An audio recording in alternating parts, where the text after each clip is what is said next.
Today we're looking at the classic heavy sliding gate 4-rail, and this is a super strong gate. It's got the 19mm verticals.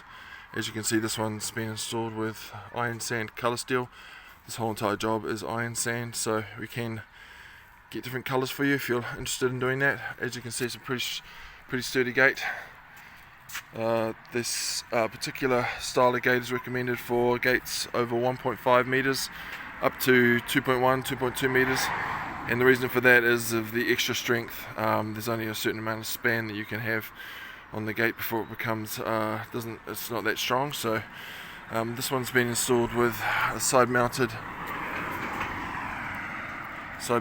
end cap, and because it's a flat gate, we can just use these top-mounted rollers with 65mm posts. So this particular track's been dug in, so there's a little bit of retaining. But it's a very smooth operating gate. It runs on a 16mm track, and this gate of course can be automated quite easily.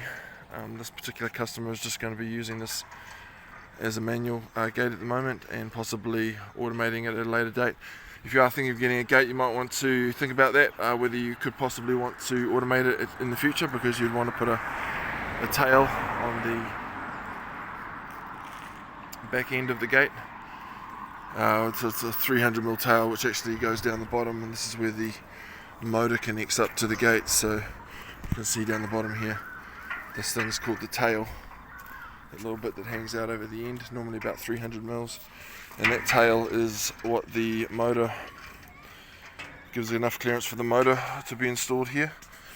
So of course you don't want to have the motor on the driveway, you want to have the motor outside of the gate line. So that's the classic heavy 4-rail. If you're interested in something like this, give us a call or hit us up at strongfencing.co.nz.